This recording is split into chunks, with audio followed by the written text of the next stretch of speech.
Yo les gars, c'est Geno pour une nouvelle vidéo. Ça va être une vidéo où je ne vais pas faire quelque chose sur FIFA Mobile, pas faire quelque chose sur Foot Game, et pas non plus sur Passable. Je vais vous dire d'après moi le classement pour le Ballon d'Or 2019-2020. Euh, on va commencer directement le numéro 10. Mon top 10 bien sûr, numéro 10 ce sera Gérard Piqué. Pourquoi je le mets en 10ème position? Parce que cette année, il a fait une saison exceptionnelle. Comme d'habitude, il avait déjà été en 2017, je pense, excusez-moi, dans l'équipe de l'année. Il avait été en tout cas dans un Totti, il avait fait une super saison. Là, encore une fois, ça a été traduit par excusez-moi, déjà, ils ont gagné la Liga Santander. Ensuite, on va continuer. 10ème position, Gérard Piqué. 9ème position, je mettrai. Vous allez me dire, ah non, il mérite plus être plus bas. Dites-le moi en commentaire. Déjà, votre top 3 d'après vous sera quoi? Déjà, moi, mon 9ème position, Mohamed Salah. Je l'aurais bien mis en 5ème position ou dans le top 5 si il avait su gagner la CAN avec. Et cette année, il a été moins énorme que l'année dernière. Ensuite, numéro 8, c'est bien sûr Alisson Becker qui s'est blessé malheureusement.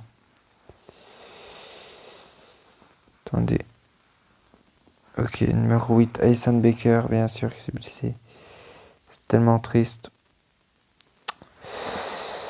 Il est blessé pour 4 à 5 semaines. Pourquoi? Oh, excusez-moi. Pourquoi je le mettrais à ce poste-là? Parce que cette année, il a été juste. Si Liverpool a gagné la Ligue des Champions, c'est pas grâce à leur attaque, c'est grâce aussi à leur défense, à leur gardien. Parce que face au Barça, il a fait ses arrêts quand même. Au final, face à Tottenham aussi. Et il a plusieurs fois gardé ses buts inviolés en BPL. Hein, donc. Et surtout, il a gagné la Ligue des Champions, il a gagné la Copa América avec le Brésil. Donc, position 8, Alisson, position 7, Raheem Sterling.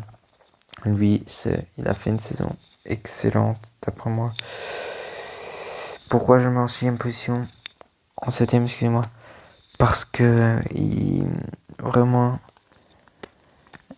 ils n'ont pas gagné la BPL grâce qu'à Agüero et Sané. Sans Agüero et Sané, il ne marquerait pas autant de buts. Sterling, c'est une mobilette. Il a été aussi vite, il marque et c'est boum. Quand vous avez vu le match contre Tottenham, le nombre de buts qu'il a planté, je pense que c'est 2, je sais plus. C'était le match en Ligue des Champions 4, un truc comme ça. Oh putain, fatigué. Aussi, comme vous le voyez, il est minute 41. Ensuite, aussi, là, il a encore été décisif. Il a marqué 2 buts, je pense, contre West Ham, si je ne me trompe pas, pour le premier match. On va continuer. Ensuite, ah non, 6ème position, Marco Reus qui a fait une saison exceptionnelle, je le dis encore, mais avec Dortmund, il a raté de ça, vous le voyez pas, mais de rien du tout, d'être champion d'Allemagne.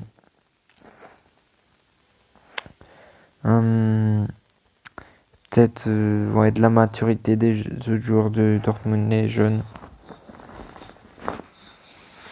Ensuite, il a gagné, je pense, la Coupe d'Allemagne.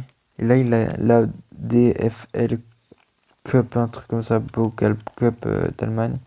Là, il a gagné la Super Coupe d'Allemagne il n'y a pas longtemps avec le Bayern, contre le Bayern. Donc, c'est pour ça que moi, je dis il va être dans le top, il va être 6ème du classement FIFA. Classement du Ballon d'Or. Ensuite, en plus, Lazimi, il a été élu joueur de l'année en Allemagne. Ensuite, à la 5ème position, je mets bien sûr Cristiano Ronaldo.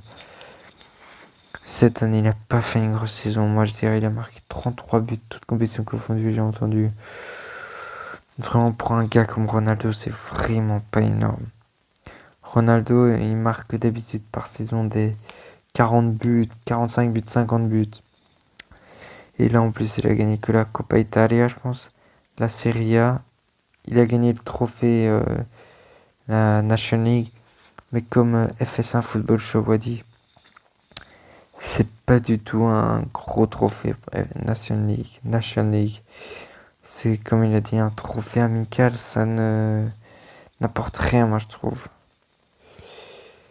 Vous allez dire ah si la Belgique a gagné, vous allez dire ah ils ont gagné un gros trophée. Non non je vais dire ceci. Enfin on sait pas dire. Hein. Donc le top 5, Cristiano Ronaldo. Donc ce sera pas Ronaldo cette année pour le Ballon d'Or, malheureusement. On continue. C'était quoi ce bruit?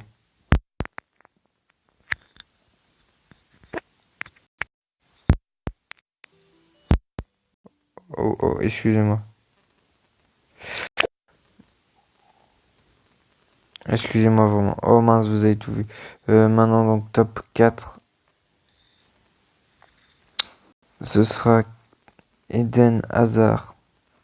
Pourquoi je le mets en top 4? Parce que cette année il a fait encore une super saison. Il a sauvé Chelsea plusieurs reprises. Il était à deux doigts de gagner un Coupe du Monde avec la Belgique. Il était à deux doigts de... Et voilà, plutôt. Malheureusement, il a rien gagné comme gros trophée à part l'Europa League. Mais son transfert au Real Madrid, il a bien mérité ça. Il était le meilleur joueur de la Belgique pendant la Coupe du Monde et le meilleur joueur de Chelsea. Donc voilà pourquoi je mets quatrième. Position numéro 3. Dans le trio sera Sadio Mane.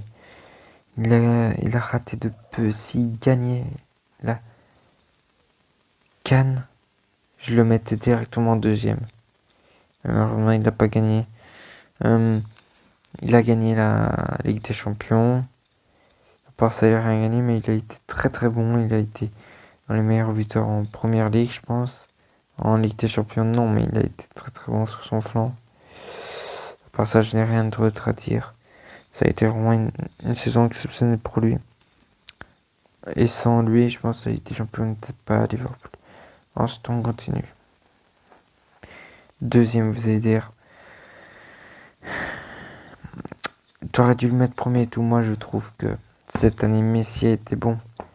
Mais ce qui lui a manqué, c'est la Copa América et la Ligue des Champions. Parce qu'il a gagné cette année, il pouvait gagner la Copa América, la Ligue des Champions, la Liga Santander et la Copa et la Copa del Rey.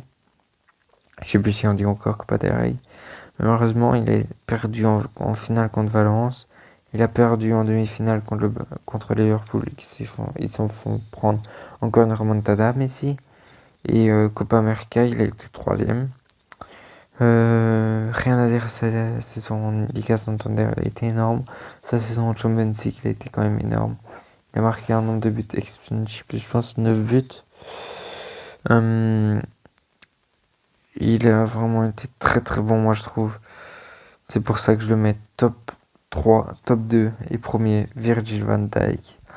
Pourquoi? Parce que cette année, il n'a pas été battu, même pas une fois. Et j'ai entendu que pourtant, cette nouvelle saison, il s'est déjà fait dribbler une fois. Je veux dire, il s'est pas fait dribbler l'année dernière. Cette année, il s'est fait dribbler une fois. Ça a été par Gabriel Jesus. Et la dernière fois, avant Gabriel Jesus, c'était il y a 2 ans, et c'était contre Mikel Merino, un ancien joueur de Newcastle, qui joue aujourd'hui à la Real Sociedad. Malheureusement, Van Dijk n'a pas gagné, même s'il va être premier, il n'a pas gagné la Nation League. Il a raté de peu aussi la